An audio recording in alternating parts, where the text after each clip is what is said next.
নমস্কাৰ বন্ধুসকল, আপোনালোক সকলোকে আমাৰ চেনেলৰ অন্য এটা ভিডিঅ'লৈ সকলোকে স্বাগতম জনাইছোঁ। অসম চৰকাৰৰ ফালৰ পৰা নতুনকৈ পদ মুকলি কৰি দিছে, য'ত আপোনালোকক গ্ৰেড 3ৰ এইকেইটা পদ হয়।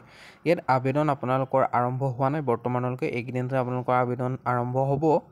কোৱালিফিকেশ্যন, এপ্লিকেশ্যন ফিজ আছেনে নাই, কোনসকলে পদকেইটাৰ বাবে আবেদন কৰিব পাৰিব, কেনেদৰে আপোনালোকে আবেদন কৰিব, গোটেইখিনি কথা মই আজি আপোনালোকক এই ভিডিঅ'টোত গোটেইখিনি ক'ম।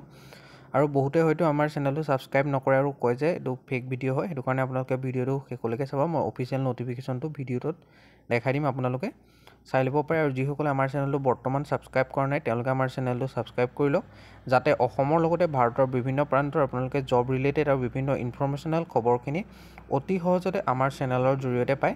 লগতে ভিডিঅ'ৰ ডেছক্ৰিপশ্যন বক্সত আমাৰ হোৱাটছআপ আৰু টেলিগ্ৰাম চেনেলৰ লিংক দিয়া আছে, তাত আপোনালোকে অফিচিয়েল এডভাৰটাইজমেণ্টটো পাই যাব, যিটো আমাৰ হোৱাটছআপ চেনেল, তাত আপোনালোকে জইন হৈ ল'ব পাৰে। এই ন'টিফিকেশ্যনটো আপোনালোকৰ আহিছে আছাম এগ্ৰিকালচাৰ ইউনিভাৰ্চিটিৰ ফালৰ পৰা। ইয়াত আপোনালোকৰ 13 মে' পৰ্যন্ত আপোনালোকে পদকেইটাৰ বাবে আপোনালোকে আবেদন কৰি থাকিব পাৰিব। ইয়াত 28টা junior administrative assistant, junior accountant, pharmacist, section assistant, junior ইলেক্ট্ৰিচিয়ানৰ পোষ্ট মুকলি কৰিছে। জুনিয়ৰ এডমিনিষ্ট্ৰেটিভ এছিষ্টেণ্টৰ কাৰণে আপোনালোকৰ টোটেল 10টা ভেকেঞ্চি আছে, আনৰিজাৰ্ভৰ কাৰণে 5টা, OBC MOBC সকলৰ বাবে আপোনালোকৰ 3টা আছে, SC সকলৰ কাৰণে এটা পদ থাকিব, আৰু আপোনালোকৰ ST প্লেন সকলৰ কাৰণে এটা পদ থাকিব। ইয়াৰ আপোনালোকৰ আমাৰ দৰমহা বা বাকীখিনি কথা মই ভিডিঅ'টোত গোটেইখিনি আলোচনা কৰিম। আপোনালোকে আমাৰ ভিডিঅ'টোত লাইক এটা কৰক, আপোনালোকে লাইকটো কৰি থৈ যাবলৈ নাপাহৰিব। এই যিটো আপোনালোকৰ পদ কৈছিলোঁ, তাত আপোনালোকৰ 14,000 পৰা 60,500 টকা চেলেৰি হ'ব। গ্ৰেড পে আপোনালোকৰ 8,700 টকা থাকিব। ইয়াত আপোনালোকে কোনসকলে এই পদকেইটাৰ বাবে আবেদন কৰিব পাৰিব, নহ'লে আপোনালোকে ইয়াৰ এডুকেশ্যন কোৱালিফিকেশ্যনটো কিমান সেইটো যদি চাবলৈ যায়, আপোনালোকে ইয়াত যিসকলে গ্ৰেজুৱেট হয় তেওঁলোকে পদকেইটাৰ বাবে আবেদন কৰিব পাৰিব। বেচেলৰ ডিগ্ৰী কৰা হ'লেই হ'ল। যিকোনো ষ্ট্ৰীম আপোনালোকে আৰ্ট, ছায়েন্স, কমাৰ্চ যিকোনো ষ্ট্ৰীমৰ পৰা কৰিব পাৰে। লগত আপোনালোকক কম্পিউটাৰ এপ্লিকেশ্যন বা যিটো ডিপ্ল'মা চাৰ্টিফিকেট এখন লাগিব কম্পিউটাৰৰ ওপৰত কৰা। দ্বিতীয়টো যিটো আপোনালোকৰ পদ আহিছে, এইটো জুনিয়ৰ একাউণ্টেণ্টৰ কাৰণে পষ্ট আছে। ইয়াত আপোনালোকৰ 10টা ভেকেঞ্চি আছে, আনৰিজাৰ্ভৰ কাৰণে 5টা, OBC MOBC কাৰণে 3টা, SC সকলৰ কাৰণে এটা আছে, আৰু ST প্লেন সকলৰ কাৰণে আপোনালোকৰ ইয়াত এটা পদ দিছে। এই পদকেইটাতো আপোনালোকৰ দৰমহাটো 14,000 টকাৰ পৰা 60,500 টকালৈকে থাকিব, আৰু গ্ৰেড পে হ'ব 8,700 টকা। ইয়াত আপোনালোকৰ বেচেলৰ ডিগ্ৰী কৰাসকলে এই পদকেইটাৰ বাবে আবেদন কৰিব পাৰিব, অৰ্থাৎ যিসকলে গ্ৰেজুৱেশ্যন কৰিছে তেওঁলোকে এই পদকেইটাৰ বাবে আবেদন কৰিব পাৰিব। আৰু আপোনালোকৰ কম্পিউটাৰ নলেজ লাগিব, কম্পিউটাৰ চাৰ্টিফিকেট বিচাৰিছে।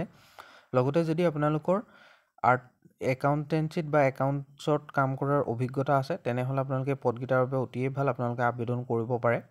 আৰু ইয়াত ফাৰ্মাচিষ্টৰ কাৰণে আপোনালোকৰ এটা পদ আছে, যিটো আপোনালোকৰ আনৰিজাৰ্ভ পদ হয়, অৰ্থাৎ এইটো আপোনালোকৰ যিকোনো মানুহে পাব, এইটো ৰিজাৰ্ভ পোষ্ট নহয়। ইয়াত ফাৰ্মাচিষ্টৰ কাৰণে খালী ইয়াত অকল পদ আছে আপোনালোকৰ এটা। এই পদটোৰ বাবে আপোনালোকৰ যিটো কোৱালিফিকেশ্যন হ'ব, সেইটো আপোনালোকৰ SSLC পাছ কৰা হ'ব লাগিব। লগতে ডিপ্ল'মা ইন ফাৰ্মাচী ষ্টেট বা চেণ্ট্ৰেল গভৰ্ণৰ ৰিকগনাইজড ইনষ্টিটিউটৰ পৰা পাছ আউট হ'ব লাগিব। আৰু যদিহে আপোনালোকৰ প্ৰিফাৰেঞ্চ, আপোনালোকৰ আগতে ক'ৰবাত কাম কৰাৰ এক্সপিৰিয়েঞ্চ আছে, তেনেহ'লে আপোনালোকক প্ৰিফাৰেঞ্চ দিয়া যাব। আৰু যিটো নেক্সট 4 নম্বৰটো ভেকেঞ্চি আহিছে, তাত আপোনালোকৰ ছেকশ্যন এছিষ্টেণ্টৰ কাৰণে পোষ্ট আছে। ইয়াত 3টা পোষ্ট ওলাইছে। ইয়াৰ আনৰিজাৰ্ভৰ কাৰণে 2টা, OBC MOBC সকলৰ কাৰণে এটা ৰিজাৰ্ভ থাকিব। আৰু দৰমহা স্কেলটো যদি আপোনালোকে চাবলৈ যায়, দৰমহা স্কেলটো হ'ব আপোনালোকৰ 14,000 টকাৰ পৰা আপোনালোকৰ 60,500 টকা, আৰু আপোনালোকৰ গ্ৰেড পে হিচাপে আপোনালোকৰ থাকিব 6,400 টকা। এই পদটোৰ যদি আপোনালোকে এডুকেশ্যন কোৱালিফিকেশ্যন বা এছেঞ্চিয়েল কোৱালিফিকেশ্যনৰ বিষয়ে চাবলৈ যায়, তেতিয়াহ'লে আপোনালোকে গম পাব ইয়াত আপোনালোকৰ যোনটো জুনিয়ৰ ইলেক্ট্ৰিচিয়ানৰ কাৰণে পদ আছে, সেইটো আপোনালোকৰ 4টা আছে, আনৰিজাৰ্ভৰ কাৰণে 3টা, ST প্লেনৰ কাৰণে এটা আছে। 14,000 টকাৰ পৰা 60,500 টকা আপোনালোকৰ গ্ৰেড হ'ব স্কেলটো। গ্ৰেড পে হ'ব আপোনালোকৰ 6,400 টকা, আৰু কোৱালিফিকেশ্যন ITI পাছ, লগতে আপোনালোকৰ 2-3 বছৰ যদি আপোনালোকৰ যিটো ট্ৰেড হয় ইলেক্ট্ৰিচিয়ানৰ কাম কৰাৰ অভিজ্ঞতা আছে, তেনেহ'লে আপোনালোকে এই পদটোৰ বাবে আবেদন কৰিব পাৰে।